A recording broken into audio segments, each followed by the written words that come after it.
Olá, que a paz esteja com todos. Hoje a gente vai mergulhar fundo na história da tentação de Jesus no deserto. E olha, isso é muito mais do que um simples evento histórico. É, na verdade, um verdadeiro mapa de batalha espiritual. Vamos descobrir juntos como as respostas de Cristo, lá atrás, há 2000 anos, nos dão as armas que a gente precisa para vencer os nossos próprios desertos hoje. Presta atenção em como tudo isso começa. Não foi um acidente, não foi um acaso. A Bíblia diz que Jesus foi conduzido pelo Espírito. Isso aqui é fundamental. Sabe o que isso significa? Que esse confronto foi proposital, foi agendado por Deus. O céu não preparou uma armadilha para que Jesus caísse, de jeito nenhum, mas preparou um palco para que ele vencesse e, com isso, nos mostrasse exatamente o caminho da vitória. Então, para a gente entender o tamanho da vitória de Cristo, primeiro a gente precisa entender o campo de batalha. O deserto ali não era só um lugar de areia, de solidão, não. Era o cenário de um confronto cósmico com consequências que duram para sempre. E esse cenário já nos revela algumas verdades muito importantes para a nossa própria caminhada. A primeira é: o diabo é um inimigo real, não é só uma ideia, uma força do mal. A segunda, ser tentado não é pecado. O próprio Espírito Santo conduziu Jesus a essa prova. E talvez a mais impressionante de todas, a tentação veio logo depois que o Pai declarou lá no batismo: "Este é o meu Filho amado". Isso nos ensina uma coisa: muitas vezes os ataques mais fortes vêm logo depois das nossas maiores confirmações espirituais. E por último, Jesus enfrentou tudo isso sentindo fome, de verdade, como um de nós, para poder ser o nosso socorro perfeito nas nossas fraquezas. Vamos pensar um pouco nisso. Por que o ataque vem justamente depois da bênção, hein? É porque nesses momentos de clareza, de unção, é que a nossa identidade em Deus está mais forte, mais afirmada. O inimigo não ataca só a nossa fraqueza, ele ataca a nossa identidade. Se ele conseguir nos fazer duvidar de quem Deus disse que nós somos, a batalha já está quase perdida. Certo? Agora, vamos analisar as estratégias do inimigo. E olha, elas não ficaram lá no passado, não. São as mesmas táticas, calculadas, usadas contra a gente todos os dias. Entender como o adversário joga é o primeiro passo para anular o ataque dele. O ataque veio em 3 frentes bem definidas. Primeiro, no físico. Transforme essas pedras em pães. Era um apelo para usar o poder divino para um propósito egoísta, fora do tempo de Deus. Depois, veio a presunção. Pule do templo. Um teste para forçar Deus a fazer um espetáculo, trocando a fé pela arrogância. E por fim, o ataque político. Eu te darei todos os reinos. Uma oferta de poder, de glória, mas pulando o sacrifício da cruz. Percebe? As 3 áreas mais vulneráveis: o corpo, a fé e a ambição.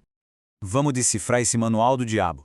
O primeiro capítulo é sempre a dúvida. Se tu és, ele sempre tenta lançar uma sombra sobre a nossa identidade. Ele ataca na nossa vulnerabilidade, quando estamos cansados, com fome. E ele é mestre em distorcer a verdade, usando a própria palavra de Deus fora de contexto para justificar o erro. E a oferta final é sempre a mesma, um atalho. A coroa sem a cruz, a recompensa sem o processo. Tá, mas diante de um ataque tão bem planejado, qual foi a defesa de Jesus? A resposta é chocante de tão simples. Ele não ficou debatendo com a lógica dele. Ele não argumentou com a sabedoria dele. Não, ele usou uma única e poderosa arma. A resposta de Jesus não é "eu acho", não é "eu sinto". A resposta dele é uma declaração de autoridade que ecoa para sempre. Está escrito. Ele não se firma na opinião dele, mas numa verdade que é superior, que é inabalável.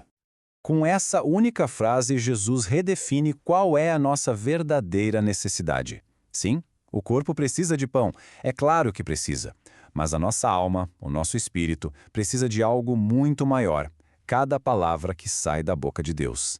Ele escolhe depender totalmente de Deus em vez de buscar uma satisfação imediata. E aqui, a batalha fica mais intensa. O diabo tem a ousadia de usar a própria Escritura como arma. Mas Jesus nos mostra como vencer esse duelo. A palavra de Deus, quando é distorcida pelo inimigo, é corrigida pela própria palavra, usada com precisão, com sabedoria. Jesus se recusa a colocar Deus à prova. A fé de verdade confia na promessa, não precisa de um show para se validar. Ele nos ensina que usar a proteção de Deus como desculpa para ser imprudente, isso não é fé, é tentação. E então a gente chega no clímax desse confronto: a oferta de todo o poder, toda a glória do mundo. E a resposta final de Jesus não é só uma defesa, não. É uma ordem cheia de autoridade que põe um ponto final na guerra.